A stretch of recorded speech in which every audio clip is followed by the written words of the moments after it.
tão importante quanto o advento do Código de Processo Civil.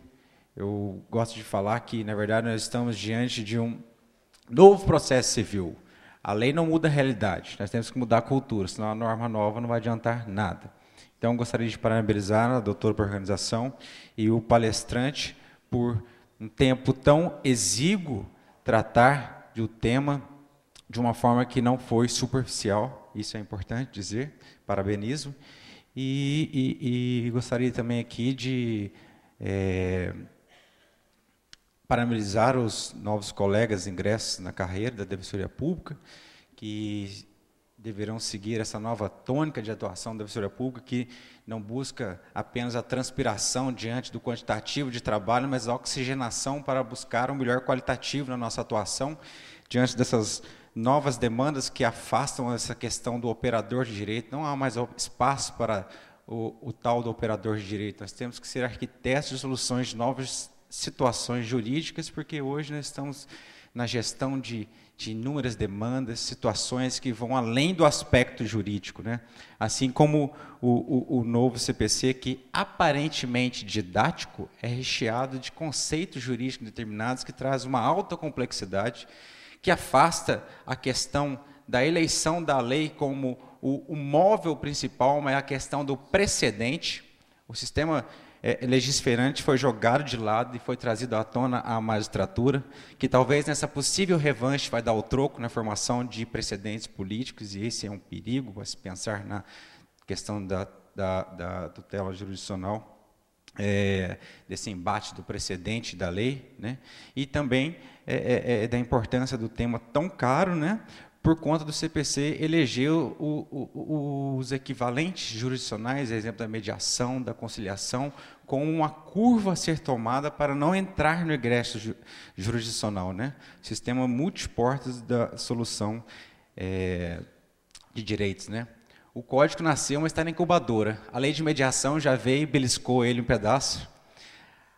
O Estatuto da Pessoa Deficiente já o beliscou, então ele já vai nascer com um make. Vai nascer já alterado. Mas sobre o tema em específico, doutor, eu gostaria de abordá-lo sobre um aspecto prático, que é muito corriqueiro no interior, em razão de praticamente cada juiz ter o seu CPC próprio. Uma questão interessante.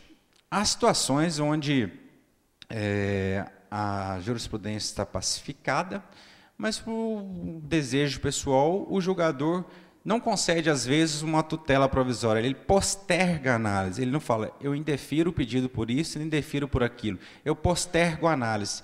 Isso é uma forma de afastar a possibilidade do controle recursal. Como que o senhor vê isso nessa questão do novo CPC diante da prevalência dos precedentes? Como que seria o controle nessa situação dessa? Nós estamos diante do rol fechado do agravo instrumento e acabou a possibilidade? Ou seria questão de uma medida correcional ou um mandado de segurança viria à tona novamente? Vamos lá. Primeiro, boa tarde, vamos seguindo. Com relação ao ativismo jurisdicional, né, o ativismo judicial que foi apresentado na fala, nós temos primeiro um problema, tá, como se diz, de Estado de Direito, tá, e relacionado com as nossas instituições democráticas. E eu vejo, hoje em dia, pelo menos na minha opinião, uma preponderância de ativismo judicial, especialmente por decisões do Supremo Tribunal Federal, que passa por legislar por meio de súmulas vinculantes ou pela produção de precedentes jurisprudenciais. Então, uma vez feito o precedente jurisprudencial, nós temos que, tá, às vezes por omissão do Poder Legislativo, às vezes por impossibilidade do Poder Executivo, o Poder Judiciário, sem outra opção, ele decide. E ele decide em função do princípio do acesso irrestrito, do amplo acesso irrestrito à jurisdição, acesso à jurisdição. Agora, a ausência de decisão, ou seja, a não decisão, eu encaro da mesma forma que o nosso Código de Processo Civil atual. A ausência de decisão, para mim, é caso de embargo de declaração, mesmo em se tratando de despacho.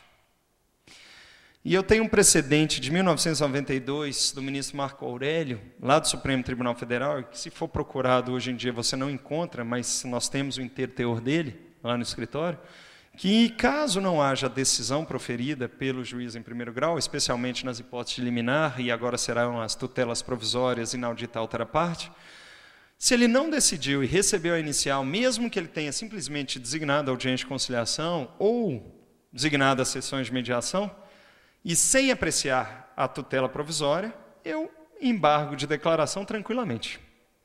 E ao embargar de declaração, não me importa a posterior decisão. Se ele fala não cabe, embaixo de declaração de despacho. Ou se ele falar não cabe, embaixo de declaração de decisão interlocutória. A partir do momento que ele proferiu aquela decisão, ele está proferindo uma decisão incidente sobre a tutela provisória. E aí há agravo de instrumento. Só que eu não interporia, em hipótese alguma, o agravo de instrumento sem antes os embargos de declaração, para provocar a apreciação em função da omissão com relação ao requerimento liminar. Mesmo assim, mas o indeferimento implícito, sem apreciação, o risco é muito grande. Porque se você agrava de instrumento sem essa possibilidade, o tribunal claramente vai falar do despacho não cabe recurso, nega o segmento ao agravo de instrumento. Tá? Então é isso que ele vai falar. Então, aconselho a todos os colegas, embargos de declaração primeiro, pela omissão, e depois que ele rejeitar ou se ele indeferir, você já tem a decisão. E uma vez com a decisão, você tem o agravo de instrumento pleno.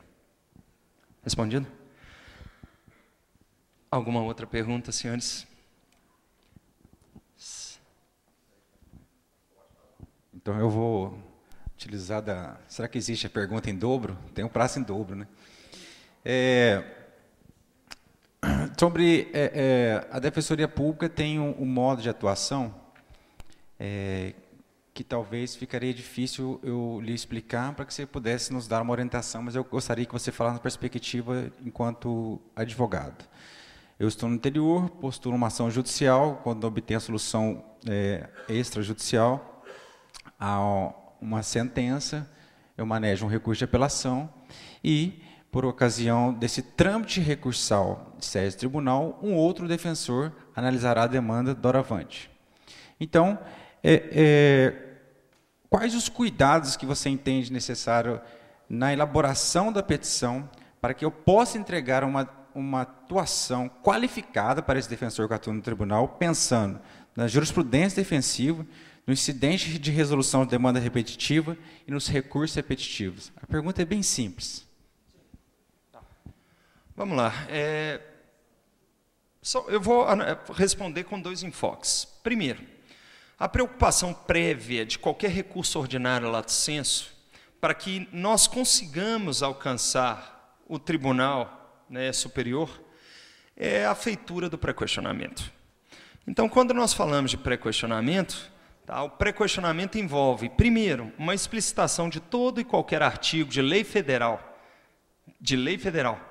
que esteja violado na sentença ou que possa vir a ser violado no acórdão. Primeira coisa. Segunda coisa, quando os senhores fizerem recurso a agravo de instrumento e apelação, eu aconselho a fazer uma análise de jurisprudência, primeiro no Tribunal Superior, que vai conhecer daquele recurso. Transcrever a ementa, é o mínimo que se pode fazer, transcrever a ementa na petição recursal. Entra no site do STJ, procura a jurisprudência, achou a decisão, clica lá, ementa sem formatação. É uma maravilha, já abre uma telinha com a ementa já formatada e já em Ctrl+C. É só apertar Ctrl+C e Ctrl+V na petição. Então o negócio já está formatado. Porque uma vez pré-questionado o dissídio jurisprudencial, vai possibilitar ao defensor, com a atuação perante o tribunal, realizar a interposição adequada do recurso especial e apresentar como requisito obrigatório do recurso especial o que nós chamamos de demonstração analítica do dissídio, que é um quadro comparativo entre a decisão recorrida e a decisão paradigma, demonstrando semelhanças, diferenças, e você ainda vai ter que identificar o defensor com a atuação perante o segundo grau, tá? O porquê que a decisão paradigma é mais adequada na interpretação da lei federal. E eu gosto muito de falar para os meus alunos que o ministro do STJ é que nem filhote de passarinho. Tá? É uma analogia péssima, mas eu gosto de fazer. Se não vier mastigado, porque o filhote de passarinho abre a boca e pega da boca da mãe, e já pega tudo mastigado. E se não vier mastigado, o ministro do STJ vai cuspir. E vai cuspir tranquilamente. Ele vai cuspir sem dó e nem piedade. Tá? Então, a princípio, é a preocupação com pré-questionamento, seja de violação de lei federal e seja de dissídio jurisprudencial. Segunda preocupação, senhores, todos nós queremos ganhar. Nós queremos o provimento dos nossos recursos. Mas a tendência é a negativa de provimento. E sendo a tendência negativa de provimento, pensem que vocês vão perder. Se ganhar, ótimo. O defensor de segundo grau não vai ter que fazer nada. Mas se vocês perderem, o defensor de segundo grau vai poder dar continuidade no trabalho que vocês com tanto carinho conduziram em primeiro grau de jurisdição. Agora, se não tiver pré-questionado, não tem qualquer santo que vá ficar fazendo recurso especial com o objetivo de, não, eu vou levantar tese por levantar tese. Não adianta, o STJ não vai analisar o mérito do recurso. Finalmente, senhores, aqui, com relação a isso, o carinho de vocês com os assistidos vai justificar a atuação. E aí eu peço também o carinho do defensor de segundo grau. Porque eu sei que é mais fácil não recorrer. Dá menos trabalho. Vocês já estão lotados de serviço. Eu sei perfeitamente, vocês têm mais serviço do que eu. Certamente. Mas, aquela pessoa que passa fome em casa, aquela pessoa, que tem dificuldade, que é o nosso assistido, ele merece uma atuação melhor. Não que vocês estejam fazendo uma atuação deficitária, não é isso. Vocês fizeram, e a paixão de vocês pelo recurso de vocês também vai contaminar o defensor de segundo grau. E o defensor de segundo grau, ele vai poder olhar e vai falar, nossa, que petição bem feita. Nossa, está tudo pré-questionado. Então eu vou dar continuidade no trabalho do nosso colega. E isso é um respeito entre colegas. Isso é um respeito entre colegas. Eu estou furioso porque lá no SAJ, eu tive um professor que teve uma extinção de processo por abandono, enquanto ele não viu o agravo de instrumento que eu tinha interposto. E eu tinha procurado o bem do executado para penhorar. Eu achei no cartório de registro de imóveis, eu e o aluno. Eu agravei. E aí o desembargador vem e fala, nega o segmento no agravo de instrumento porque o processo de execução está extinto por abandono. Isso é o desastre total. É o colega que passou a ser responsável pelo processo e deixou o direito do cliente assistido, perecer. Porque ele, sendo maior de idade, com a extinção do processo de execução, ele vai estar sujeito à prescrição das dívidas no débito de alimentos. E com bens passíveis de penhora. É isso que eu peço para os senhores. É difícil. Eu sou solidário. Eu não tenho o mesmo número de trabalho que vocês.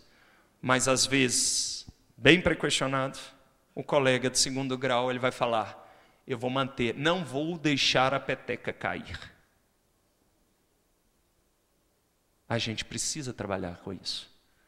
Porque eu já fui palestrante de outras salas, e eu falo para todos os meus alunos, eu acredito. Eu fico furioso quando o juiz não lê a minha petição. Eu fico furioso quando ele não aprecia os meus requerimentos. Eu fico furioso quando ele indefere. Mas eu continuo acreditando. Eu recorro, e eu também não fico satisfeito quando o tribunal arruma um fundamento para negar provimento ao meu recurso. Mas eu continuo recorrendo. Porque eu ainda confio. E do jeito que eu confio, eu espero que a magistratura possa também, levando em consideração o excesso de serviço, o excesso de processo, possa passar a analisar os nossos pedidos com mais atenção. Mais alguma dúvida, senhores? Pode falar.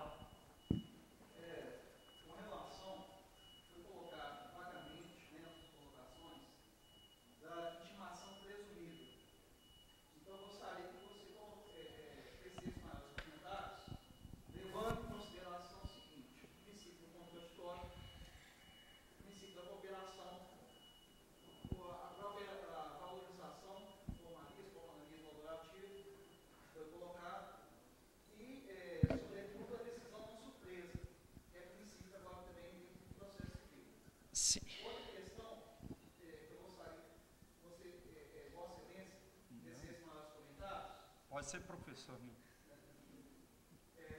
professor fez esses nossos comentários no seguinte sentido: o processo de regra é instruído em primeira instância. Você não pode instruir recurso aquilo que você esqueceu de instruir no processo. Então, quais são os riscos que nós corremos com relação à audiência de saneamento, com relação à carga dinâmica da prova, que não é particular no nosso sistema, não faz parte da nossa cultura e que pode facilmente derrubar qualquer fundamento. Vamos lá. Vamos por parte. Primeiro, isso é uma grande preocupação, não só dos defensores públicos, como também dos advogados públicos hoje em dia. O sistema, Projude, PJE, todos eles vão ter o prazo de intimação presumida dos 10 dias.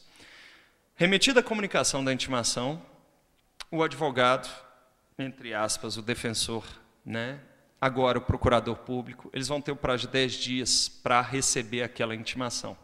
Se ele não receber a intimação, ele considera-se intimado na virada do 10º dia para o 11º dia. E uma vez considerado intimado, começa a contar o prazo recursal próprio ou processual próprio, que for o caso. Nós temos o seguinte: isso é um sistema sem solução. E é um sistema sem solução porque o processo deixa de ser físico. Ao deixar de ser físico o processo, não tem como eu colher a assinatura do advogado público ou do defensor para que ele dê ciência daquela intimação. E agora, eu sinto informar, mas vocês foram inseridos no sistema normal da advocacia. Tá? E esse sistema normal da advocacia recebeu a intimação bem, não recebeu a intimação, foi-se. E aí, você falar de não surpresa, isso é uma regra processual própria. Tá? Enquanto não houver uma declaração de inconstitucionalidade para afastar essa regra, vocês não vão conseguir uma forma diferenciada de intimação, não só vocês, como os advogados públicos. E a mesma coisa está acontecendo com os advogados particulares. Agora, eu vou ser muito sincero, seu nome qual que é? Adriano. Dá para trabalhar. E dá para trabalhar da seguinte forma: no escritório, a gente só recebe a intimação numa data certa, sexta-feira. Ponto. Eu só recebo a intimação sexta, sábado, domingo. E por quê? Uma vez recebendo a intimação na sexta, eu tenho automaticamente o final de semana a mais para me adequar. Isso é o que nós estamos fazendo na advocacia. Agora, você deixar de receber a intimação é temerário, porque pode cair no meio da semana e aí você esquece. E você vai ter que lançar na sua lista de prazos. E vai ter que ir trabalhando aos poucos. Aos poucos. E vocês vão ter que trabalhar como nós do SAJ trabalhamos. Na fita. O que é na fita? Vermelho, urgente, prazo peremptório. Amarelo é o prazo dilatório, que ainda dá para ganhar um prazo depois, eu posso cumprir depois do prazo. Não é isso? E verde, que é prazo totalmente dilatório, o processo não tramita enquanto você não cumprir o prazo. Vamos ter que ir trabalhando assim. Agora, para vocês conseguirem, para todos vocês, a advocacia pública, conseguirem uma declaração de inconstitucionalidade nesses dispositivos de lei, em função do princípio da não surpresa, do contraditório, da ampla defesa, do excesso de volume de trabalho e etc., teria que haver uma sugestão de norma alternativa. E eles fizeram um sistema sem norma alternativa. Então, esse é o problema. Agora, a segunda pergunta só me lembra aqui, com relação à inversão de ônus de prova, não é isso? A carga dinâmica. A carga dinâmica significa, que o juiz, no despacho, na decisão de saneamento, ele vai ter que apreciar a carga dinâmica. Se ele não deferir a carga dinâmica, significa que ele vai aplicar a regra geral da carga estática. Tá? Então, essa é a minha presunção. Se não houver decisão, na decisão de saneamento sobre a distribuição de maneira diversa a carga estática, aí vai se aplicar a carga, se não tiver uma decisão expressa sobre a carga dinâmica, vai se aplicar a carga estática. Tá? Então, é isso que eu estou falando. E, de fato, a preocupação é relevante. E a relevância se ele inverte essa prova na hora do julgamento, está tudo perdido. Mas aí, recurso de apelação, com pedido de Cerceamento de prova e de defesa por não distribuição ou por não definição da carga dinâmica no momento apropriado. Decisão de saneamento.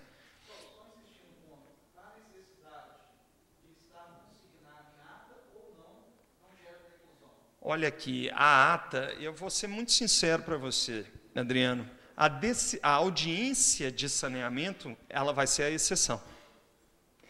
E eu vejo a audiência de saneamento aplicável somente em situações excepcionais, como processos extremamente complicados, em que o juiz, lendo as petições, não esteja se dando conta de nada. Primeiro caso. Segundo, eu conheço alguns juízes que vão designar audiência de saneamento, mas somente alguns, para efeito de fazer uma cronologia e um planejamento de atos processuais. Então, ele já vai falar, olha, audiência tal, sentença no dia tal, e intimação da sentença dia tal. Agora, o juiz sabe que a remessa da intimação via PJF, via processo eletrônico, é muito mais simples que no diário oficial. Então, na hora que ele se der conta que a remessa da intimação via PJE é mais simples que no diário oficial, aí ele não vai fazer cronologia de atos processuais, na minha opinião, de jeito nenhum. Está claro? Na minha opinião, humilde. Pode ser que no futuro eu esteja equivocado. Tá bom? Respondeu, Adriano?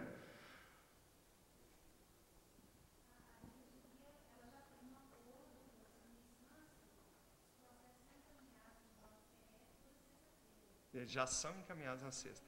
Então, automaticamente, vocês têm mais prazo. Porque na hora que a comunicação é remetida via sexta-feira, aí vai começar a contar os 10 dias a partir da segunda. E segunda, terça, quarta, quinta, sexta, sábado, domingo, segunda, terça, quarta. Aí de quarta para quinta virou a intimação. Né? Aí foi isso que aconteceu. Agora, de uma forma ou de outra, ainda assim, vocês terão que olhar. Porque isso é um acordo de cavalheiros. E desrespeitado ao acordo de cavalheiros por um serventuário que desconheça essa regra, vocês correm o risco de tomar uma intimação presumida. Sim, mas e aí, se não fizer, depois você correr atrás, no recurso especial vai ser impossível. Tá, mas aí você vai recorrer com base em resolução. Resolução e acordo. Aí não é lei federal, o STJ não conhece o recurso. E aí já tem a data fixa. Tudo bem, senhores? Ô, gente, mais alguma dúvida? Então vou devolver a palavra para o presidente. Mais alguma pergunta? Eu só vou fazer uma última pergunta aqui. É uma situação bem, assim, que eu penso que às vezes o magistrado não vai gostar. Em situações onde possa haver o indeferimento de um ato postulado pela parte, onde vislumbre a não possibilidade do agravo, por não estar no rol do artigo 1015. Não está. Não me veio um exemplo à cabeça aqui agora. E que o juiz venha indeferir. O senhor vislumbra a possibilidade das partes, diante do princípio da cooperação, mutuamente, diante do artigo 190, fazerem uma convenção processual para que o juiz cumpra aquela determinação e automaticamente aquela decisão de deferimento dele fique de lado? Eu entendo possível, sim, está previsto na audiência de saneamento, tá? Esse pacto, essa convenção processual. Seria uma petição conjunta feita e elaborada entre ambas as partes, e uma vez essa petição conjunta elaborada entre ambas as partes, deveria constar os elementos do despacho saneador ou da decisão de saneamento. Pontos controvertidos, não é isso? Vai tirar a questão processual, obviamente. A fixação dos pontos controvertidos, vai ter que fixar também a distribuição de ônus de prova, tá? Qual a prova a ser deferida, e, além disso, vai ter que pedir a designação de audiência de instrução de julgamento para a coleta da seguinte prova. A questão e o problema vai ser como se diz, a vinculação do magistrado àquela decisão. E ele vai falar de acordo com o princípio da persuasão racional do juiz, ou seja, que eu ainda sou o destinatário da prova, que a ele não cabe deferir isso. Tá? Agora, vai ter que mudar o paradigma e o conceito dentro do processo. E aí ele vai ter que se submeter àquela produção de prova e, em função dela, tá, vai proferir a decisão. Agora, se não fizer, vai ser claramente o caso de recurso de apelação, tá, com pedido em preliminar de cerceamento de prova em função da convenção processual feita por ambas as partes. Então, sem mais perguntas, nós encerramos aqui esse segundo dia do Congresso da Defensoria Pública e agradeço a presença de todos. Muito obrigado.